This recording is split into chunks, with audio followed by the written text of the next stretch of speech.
Hello, everybody. I'm just popping everybody into uh, our gathering today. So just give me 1 second.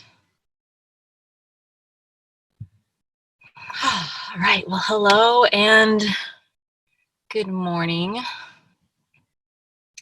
I want to start, since in the last couple times we've had in the first 10 minutes, the second half of the people show up just a little bit late. So I want to start out the gate with a little extra good morning practice for us, just to really center ourselves and ground ourselves and prepare ourselves to receive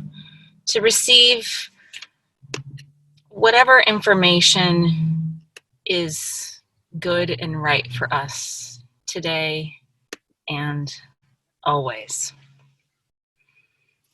So let's go ahead and just close the eyes. Find your breath, find your heart. And first, just breathe in through your nose. And feel your beautiful body, your lungs, the miracle that is your body, and breathe out. And then again, breathing in, just coming in to your body, coming home. And breathing out. Breathing in next, connect to your physical heart, that miraculous organ that just pumps blood all the time. And breathing out. And see if you can connect to the light of your heart first. And I want to invite you to invite your own heart to be your own best guide. And then connect up to your brain and to your third eye, to your inner knowing, and feel your third eye light up as if it's coming online and wanting to guide you.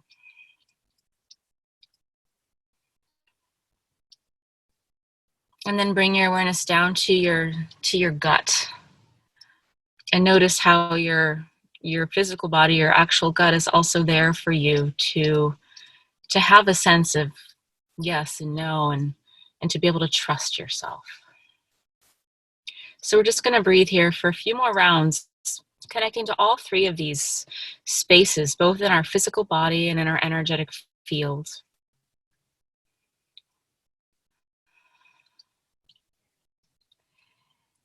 And really inviting ourselves, our higher selves, and the part of us that's always here to really be our guide as to what to know is true and what is no longer serving us.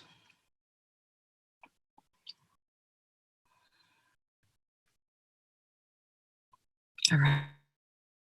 So we're just going to slowly ease into the topics for today. There's a couple of them. The first one that came through, there's a lot of information and channeling and theories about, what's quote unquote really happening. What's the real story? And, I think the awakened part of us that knows that the life that we lead is might not be the whole real story. Part of us is likely curious about that real story. And I was asking Spirit about what the real story was, and I got this just really great answer that, it's not necessarily for me to know. That was a very humbling thing, but I also like that. But what came through is this idea of upgrading our relationship to dualism. We've talked in the past about light versus dark and how they both expand in balance, kind of that yin yang symbol. They always hold each other in balance, and that black and white symbolism feels very dualistic. But what came through first before dualism, and the goddess course, we're talking about the triple goddess, the maiden, mother, and the crone. And I'm getting better at sharing with you guys. I want to share an image of it's the triple goddess and the four directions. And so this triad of goddesses is showing us something. It's the circle of life. It's being born anew in the maiden phase, being ripe in the mother phase, and then going into death so as to rebirth in the crone phase. And there's one more picture I want to share with you about this, which I think is pretty cool. This is an older image. It shows all three of these maiden, mother, crone images sort of standing in a circle around each other, and they're embodying this beyond duality, this beyond this linear world that we're still, even though even most of ourselves knows that that's not the way life is, we're still working, shedding the skin of that conditioning of what it means to live in this 3D world, because we still are very much in the 3D world. And this trifecta, this triunity is the word that I love. It's they work together, and they're showing us that, they're telling us that, not only is all well, but everything is in right order. What's happening, this is a part of the death rebirth cycle that we're so very much needing on the planet.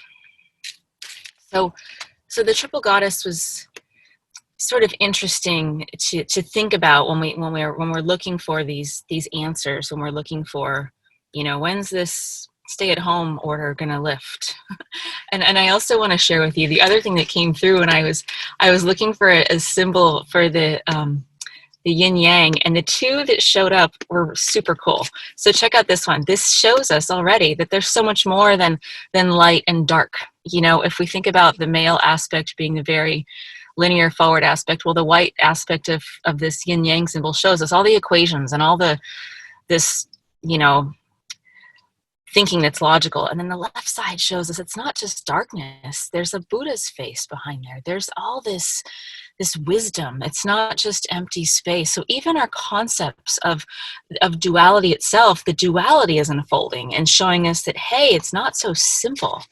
And there's one more that I just want to share with you that I love, because this actually comes from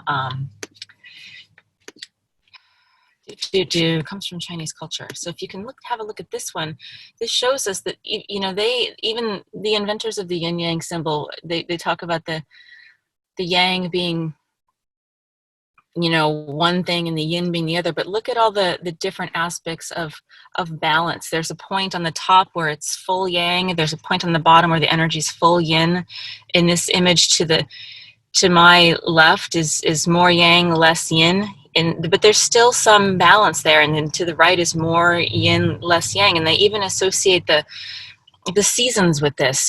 So we're really even being invited. I'm sharing all this to share that it's the triple goddess is helping us see that we're in this beautiful cycle, and that we can really let go of this need for black and white thinking. But even the black and white image that we've come so accustomed to is ready for upgrade. It's ready for us to really get and know that the world is so much more than just black and white.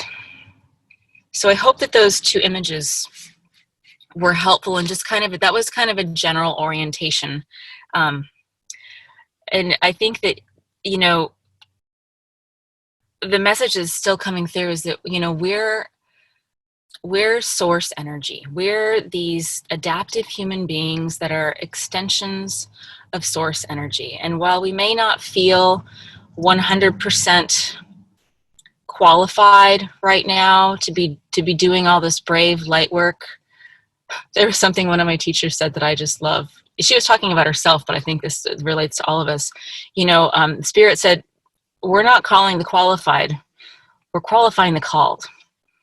And so that means that all of us are feeling called, and we're also feeling very human. And I want to offer a little bit of information to help our minds realize why we might not fully feel qualified. It's no fault of our own per se.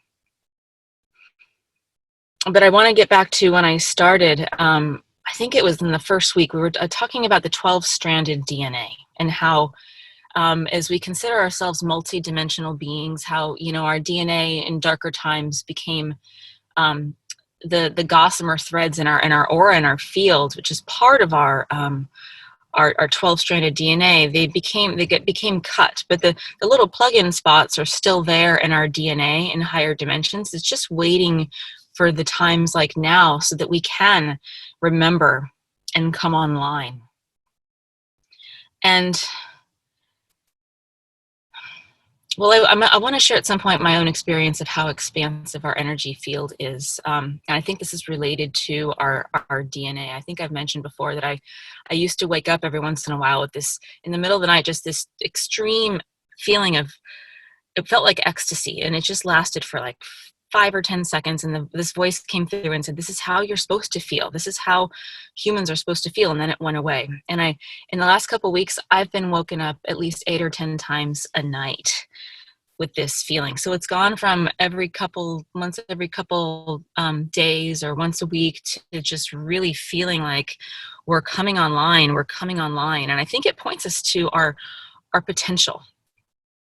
Before we get to our potential, I want to share a quick little snippet, and this is kind of a sneak peek into the Heart Alchemy course, but it's about our DNA, and this is scientifically documented research. So we share 98% of our DNA. Our most common relative or cousin is the chimpanzee, and that's probably not news to anybody. But something happened about 200 to 300,000 years ago where, so it's interesting to note that the chimps have been found to have 48 chromosomes, and humans who, we consider ourselves superior, we only have 46. And so scientists were kind of wondering, like, hey, what's the deal? Like, why do we have less? And they looked into both DNAs, and they found that 200 to 300,000 years ago, there was this fusion of our DNA. So we actually had 48 chromosomes, and then 2 of them got fused.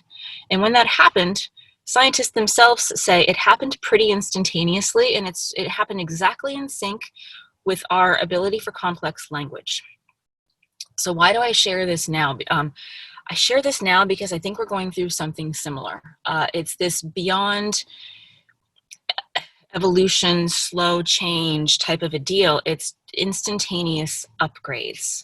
So not only do we consider, and I'm talking about DNA in 2 realms here. This is a very 3D story about DNA where I do sense that our physical bodies are being upgraded in this world that we live. And then we also have this 12-stranded DNA that is multi-dimensional. But I share that because I want us to get the sense of we're coming into these times for instantaneous, immense upgrades. And this isn't just something that a bunch of spiritual people are making up. This is actually something that, scientists are scratching their head about, and it's been relegated to the side because it doesn't really serve the linear story of who we are and what everybody's invested in. But still, the evidence is there. So I just think that's really cool. And So to get to this sense of how this relates to this energetic charge that I mentioned I sometimes feel in the middle of the night, and I think that's because it's probably when I'm the most clear and least caught up in this world we live in. And we're going to come full circle as to what's happening in our world right now. But humans generate immense charge. So I talked last week about Gary Schwartz, when the 7-year-old kid, I think it was like 1951, and his dad was a television repair person, and he one day had the bright idea to stick his finger in the antenna socket, and it became the clearest picture ever. And then he did it with the radio, and he made the radio become very clear. And he went on to do these experiments of humans moving their hands, and he found some sort of a screen to reflect the amount of energy that came off of not only healers' hands, but he found that the average person's hands, just by moving, humans generate charge. So think about this for a second. We're in a lockdown. And if we think about all the ways that, even if we just move our hands, we're worrying about, the whole world is this big buzz of autopilot in many ways, right? And if we're giving off charge every single moment that we are moving, there's a whole lot of energy. And we'll get to that in a second. But one of the things that's happening right now is this, slow to stop lockdown. So the energetic charge we're really kind of being invited to be held more responsible for our energy. And that'll come in a second. But when the world feels silent right now, I do get the sense that beyond this 3D world, there's things happening in the astral. And as I said, Spirit definitely tells me not to get too involved in the who's and the what's and what's happening, but there are these massive shifts, these contract rearrangements going on. But I want to get to my sense of how powerful we are. So this guy, Gary Schwartz, was able to show us that we give off charge every time we move. And I want to get to next, this is really cool. This is I'm going to quote Bruce Lipton, and I'm going to actually show you the quote so that you can read it right along with me. So here we go. So this is from Bruce Lipton's website. He is a medical doctor. He spent some time at Stanford and then he left. So what are the volts of electricity in your human body? The body's total voltage is from 70 trillion volts down to 3.5 trillion volts. The calculation is based on the average membrane potential for a cell is 70 millivolts or 0.07 volts, and then there's 50 trillion cells. So you times 50 trillion cells times 0.07 volts, and you have 3.5 trillion volts of electricity in the human body. And this is, in the next paragraph, he talks about how this is actually conservative because the cell's nucleus also has a membrane potential, which wasn't added to the cell's total potential. And they're also using nanoscale voltmeters. Biologists have found that within a cell, there's almost all of the 13 regions of the cytoplasm have a high electrical field strength, as high as 15 million volts per meter. So long story short, it's probably up to 70 trillion volts of energy. And I remember I first got into that because I came across this, somebody said, the cells in our body have enough power to light Las Vegas for days. And I just thought that's a little bit outlandish. But maybe it's not so far-fetched. You know, this is a Stanford doctor telling us about how much energy potential we have. And I want to share one more thing. And this is going to get a little, I think, kind of funny. I remember when I first got into this, the movie The Matrix. We've all seen this. We all remember this. But this is a quote from Morpheus in The Matrix. And he says, the human generates more bioelectricity than a 120-volt battery and over 25,000 BTVs of body heat. There are fields, endless fields, where human beings are no longer born, we're grown. The Matrix is a computer-generated dream world built to keep us under control in order to change a human being into this. So we're not going to get into the whole second part of that, which is human beings being grown. I'm not asking to be shown that. What I've always asked to be shown is what's true and how we can get to where we need to be the most efficiently. So the one thing that came through with all this idea of this vast potential of every single human being has this just by being alive. So then we consider that we're in this massive shutdown and we're invited to reorient and reorganize. And one of the things that I've always believed is that nothing really happens to me. You know, in theory, we're all sovereign and we all make our choices every day. And now we may not necessarily know the ins and outs of where our energy goes ultimately, but there is this sense of a conscious choice of how to run our energy. And what I was shown is that humans leak a lot of energy. You know, when we're in those autopilot modes, when we're going from the next thing to the next, to the next, to the next, you can kind of almost feel how you're pulling yourself up and out of your body, and your body's left running, but nothing's really running it. And so we're being invited right now to really come home, to really come back into this immensely powerful physical incarnation and energetic incarnation. And what I was also shown is there's really these shortages that we think we have. There's really actually no shortage. So, you know, we've heard about the energy shortage, the water shortage, the food shortage. I think that those are interesting renditions. I've been shown that those are interesting renditions of our disconnection from ourselves and from our true calling and from our true power. So that ultimately, when we step into our power and come to know who we are, there is no shortage. There is no no lack. There is no there's everything. We are already whole, and that the universe is showing us that everything's already there for us. So again, as I'm speaking, always take what feels, it should feel yes and uplifting, and if it doesn't, you can just leave it. One of the images that I had when I was waking up in the middle of the night with these massive charges of energy, it was almost, it's a funny image, but it was like, how we have this main human energy channel that runs down our spine.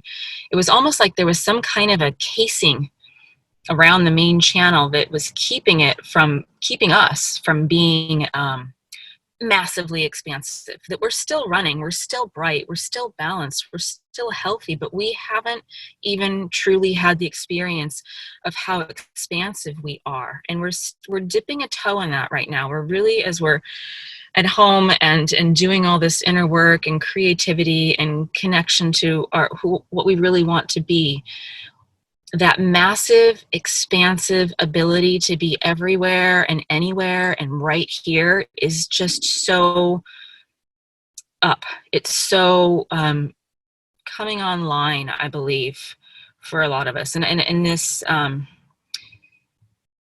upgrades that are happening, the transformations, they're linked to these new but old abilities for, magnetism and hypercognition and super learning and vast distance healing. Those are just a few of those things, but I guess I want to bring it full circle. I think I sense, I was shown that right now there's a couple of reasons for our stillness during this sort of, there's some sort of astral reorganization happening, but even in our 3D world, as we kind of sit here, we can feel that we are going through a DNA fusion and an upgrade. And that can relate to something that was similar that was found about chimpanzees and humans 200 to 300,000 years ago. There's that very physical transformation. There's also this multidimensional aspect of the upgrades that we're going through. And so that might also be a reason why, sometimes we're really up in the middle of the night. Sometimes we just want to sleep. There's this healing that's happening as we're coming online, as we're coming home to who we really are. And the other aspect, the reason for this stillness right now, this pause, is we're being invited to, Spirit told me, stop wasting your energy, stop allowing your energy to leak. And so it's not, you're doing something wrong. It's more like, hey, here's the opportunity to look at the world in a different way and to look at how powerful you really are, and how can we learn to focus our energy. And the other thing that came through is, we can stay away from the drama. We can be on a need to know basis. There's plenty of drama out there, but Spirit's really kind of inviting us to say yes to this understanding of our energy, and saying yes to stepping into our personal power. So it's responsibility and it's personal power, and it's beyond this realm of they're over there doing this to humanity. It's so much more. It's the quickest way for us to be bright is for us to just simply come home, and for us to just simply decide that we want to be on this exploration of, oh man, I have 70 trillion volts of electricity in my body. That's amazing. What am I going to do with that someday? I think that might be true. That's kind of how I felt when I was stumbling into this. Like, I know that I'm powerful. I know that we're all powerful. And I've been waiting for this time when the information could be shared and shown. And it's almost like the world needed to be ready and we needed to be ready. And so there's this law of right timing thing that is just one of the laws of the universe. And we're experiencing this door swinging open of the rightness of what's happening right now, the rightness of us being at the right place at the right time.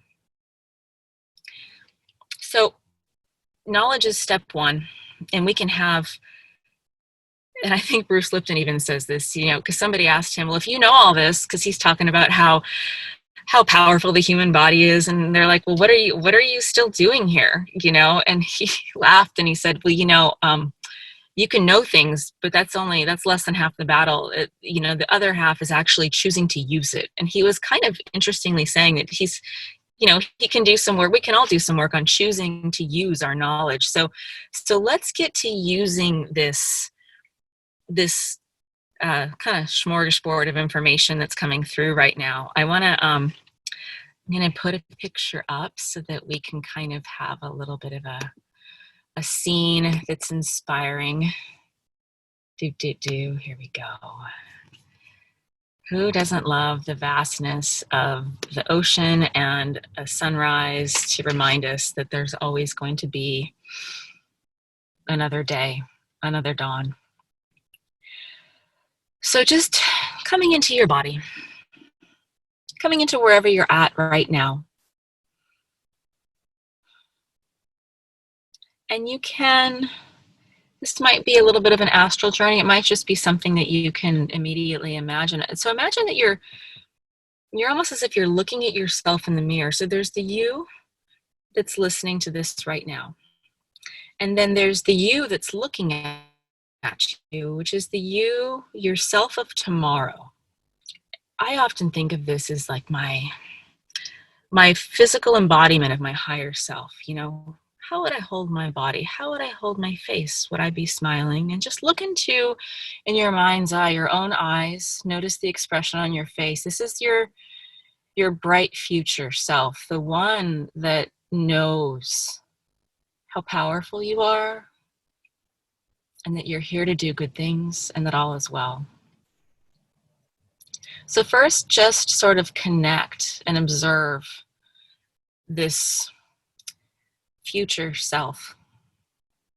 And maybe even notice how this future self is showing you that it's not that far away. You probably still look pretty much like you do, maybe just a little bit lighter and brighter. And so we're going to spend a little bit of time with this future self. It's an aspect of our astral self and our higher self. It's just bringing the wisdom of the future to us now in this image. So first, what does your future self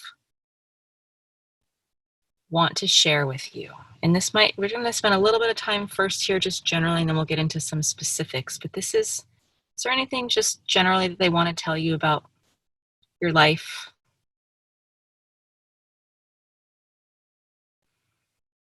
And we're going to start first with what your future self wants to share about how we've been wasting is the wrong word. Allowing our energy to leak, I think, is the better word. To sort of become disconnected from who we truly are. So notice what your future self has to share. Again, it's not about what's been done to us. It's more about us claiming ourselves as sovereign beings. So notice maybe there's even just an energetic transmission between you and your future self. And it might be that your future self is showing you how good it feels to have all your energy and how much good you can do when you really claim all your energy. I'm going to give us just one more moment here. What does your future self have to say about how you can harness and contain and utilize more of your energy?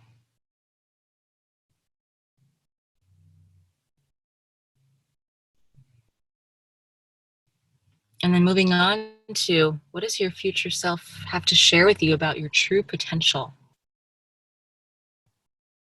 I'm already sensing that many of us can feel and sense the lightness and the brightness and the peace and the beauty and the love and the balance that's right there. It's like ourselves looking at ourselves in the mirror, but it's just a little bit of time from now. So what does your future self have to share with you about your true potential this lifetime?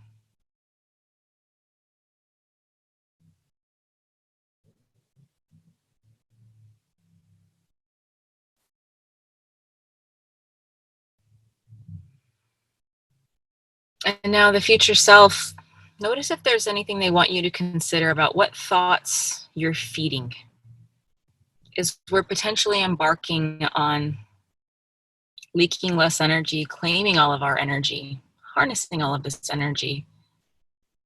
What thoughts are we feeding that are getting in the way of that? There's still this subconscious likely stuff running, which is why this stay at home, this is such a gift that it's extending, because there's still so much more to drop into and to let go of. Is there anything that you're feeding that's getting in the way of massive amounts of light and energy coming online? Is there anything you're still telling yourself you have to do? Is there anything you're fearful of? Just observing it. Then as you observe it in yourself, you can tell that this future self has already let it go, has already moved beyond it, is already free and clear of it. But this is just an exercise in helping us see that we can easily get from here to there. And really just the first step is realizing that we're here.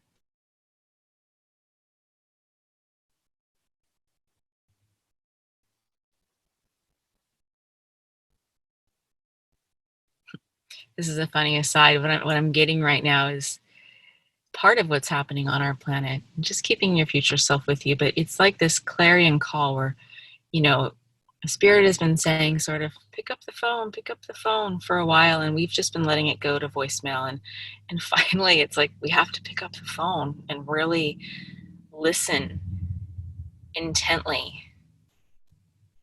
to what's being shared with us, and our future self is just that person. And so really we can consider that we're really coming home, and our future self is showing us that this isn't, expansion and ascension and expansion of consciousness is a very massive thing, but it's not out there beyond us. It's coming home. And now as you look at your future self, see how they already know that. They've already come into the seat of their being.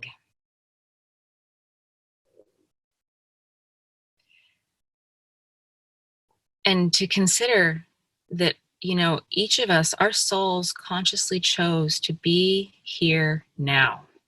This moment in time, this reset for our planet is about coming into alignment with ourselves, recognizing our true power, coming into alignment with Earth as the Garden of Eden, and realizing that the Garden of Eden is here now, and that maybe we never fell from grace. Maybe that story doesn't serve anymore either. Maybe one of the things we can release is this separation from self and this voice that needs to tell ourselves all the things that are wrong with us. And see how your future self is nodding. Yeah, I let that one go too.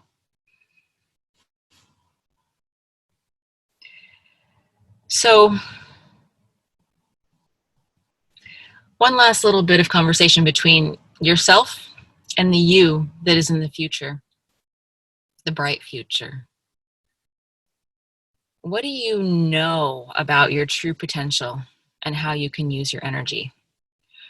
Maybe you want to share with your future self what you know, and maybe your future self has some things to show you about how you can use your energy.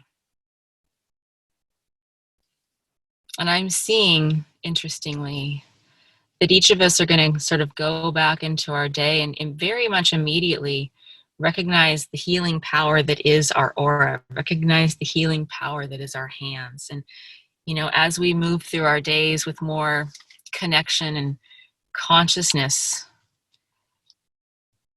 sending that healing energy into the food that we make, sending that healing energy into the garden that we plant, realizing that our aura shining brightly is potentially the best act of self-service and community global service. Really endeavoring to explore what it means to have 70 trillion volts of energy? What if all those 12-stranded DNAs and multi-dimensions were coming online? What if there was some sort of new, even physical DNA fusion happening within us? What if that was possible?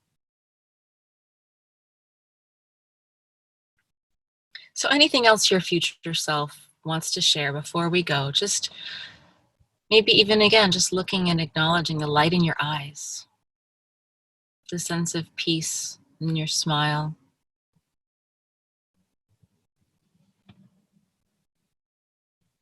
the ambulance of your heart.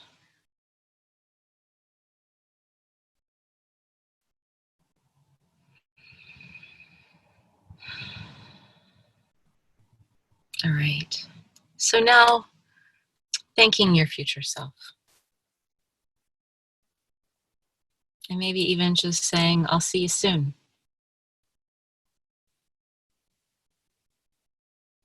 Thanking your future self for showing you where you're headed, what's possible.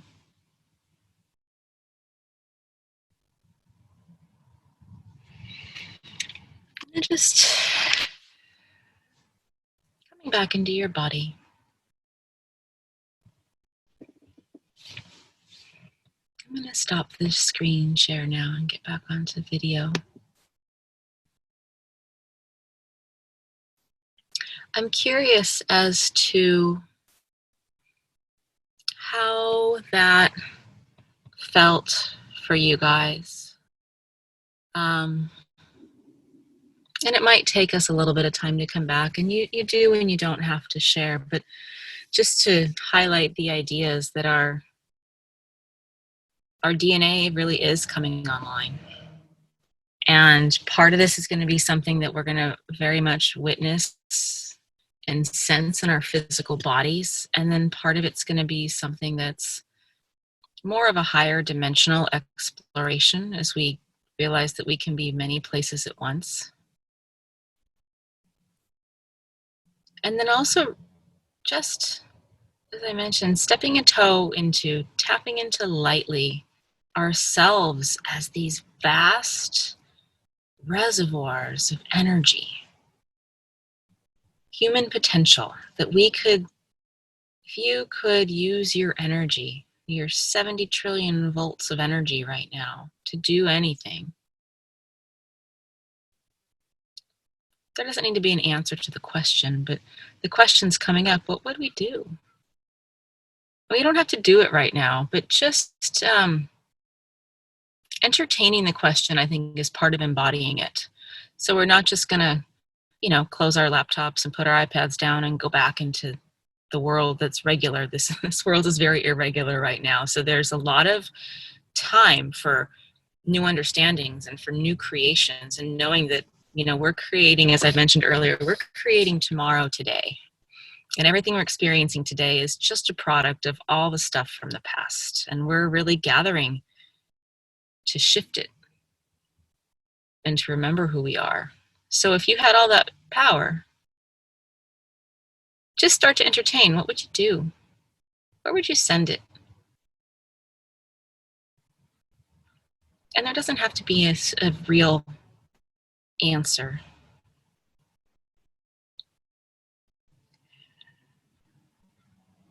And I do get the sense that as things shift in the astral, and in our physical world, we're going to be naturally expanding. We're going to be naturally invited to recognize our energy and recognize how much power we have. There's going to be less sort of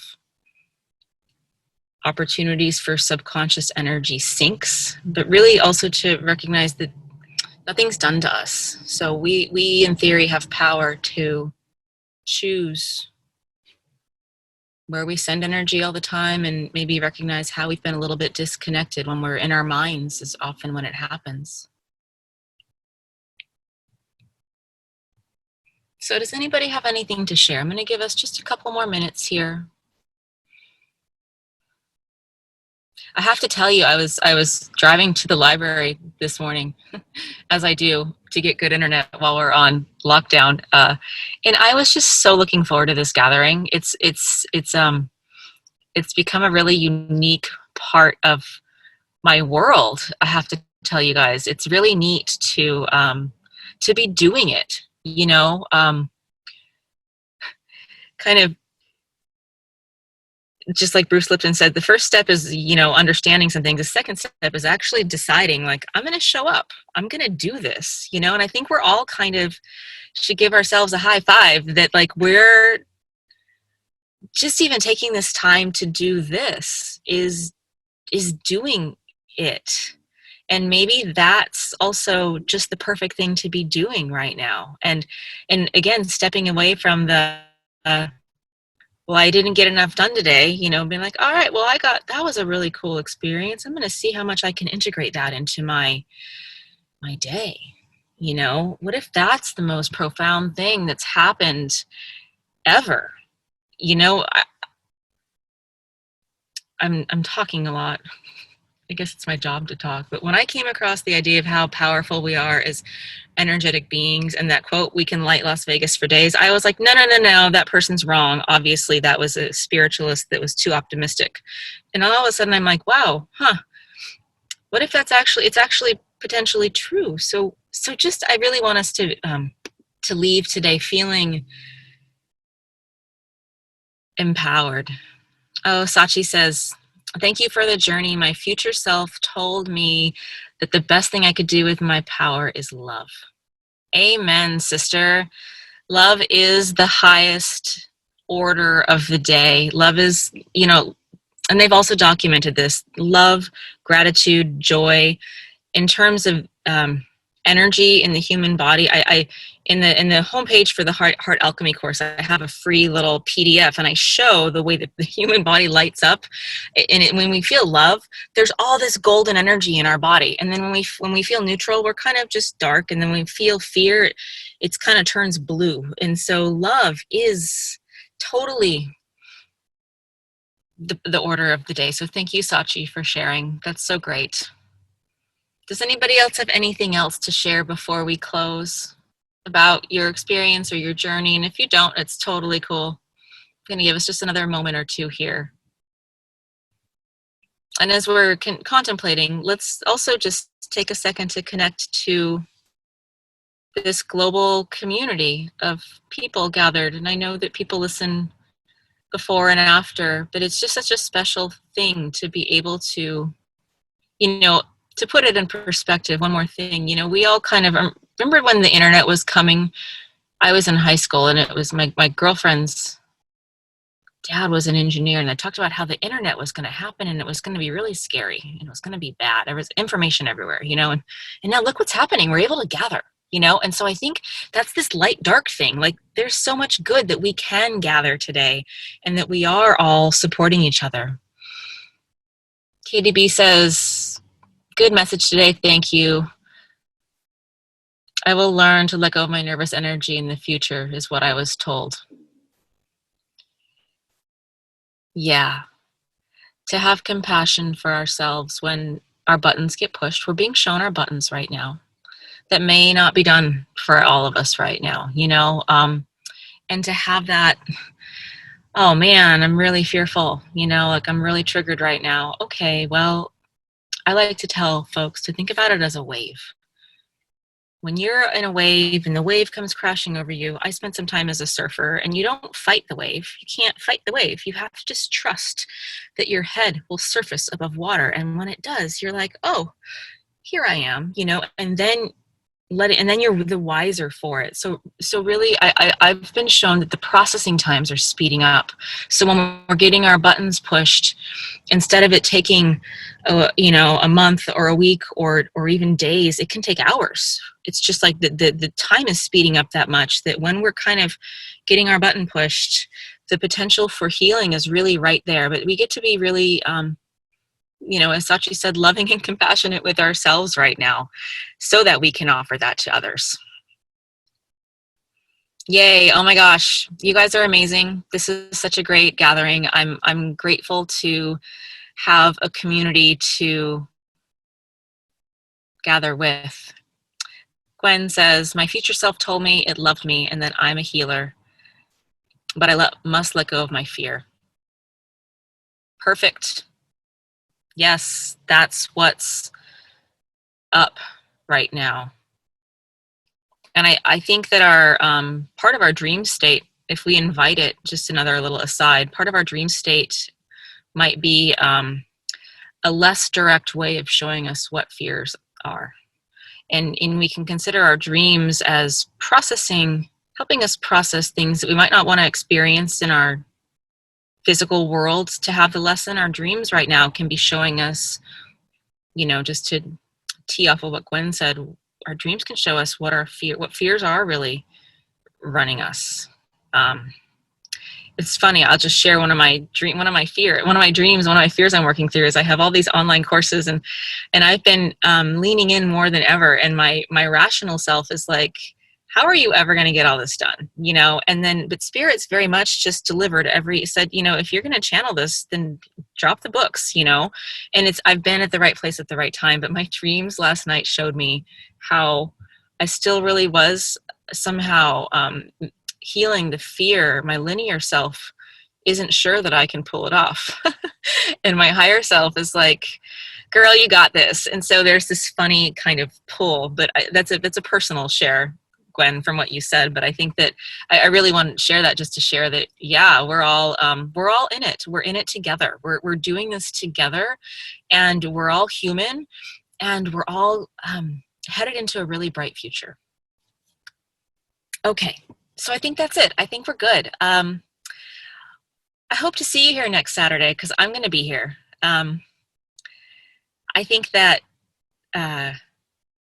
this is such a powerful time. This is such a gift for us to be able to gather. But for this shelter in place, I would be selling gemstones and healing therapies at a farmer's market. And I'm able to have all this time and to shift because of this. Lauren says, thank you so much. Gwen says, great. You guys are so welcome. I'm so grateful to have you. And I really do hope that you can join me here next Saturday at 10 a.m. Yeah, we'll see what comes through. Spirit's kind of showing me something right now about a Q&A. If there's anybody that wants to write in anything, I might be led to answer some questions. So hopefully you're going to be on my email list, the one Lisa at Body and Soul Apothecary. I send weekly or semi-weekly emails, but I'm going to add a little tidbit in there if you want to submit any kind of questions. That's totally out of left field, but that's going to be part of next Saturday. All right, you guys, I love you, and have a blessed, beautiful day. And hopefully I will see you here next Saturday. Yay.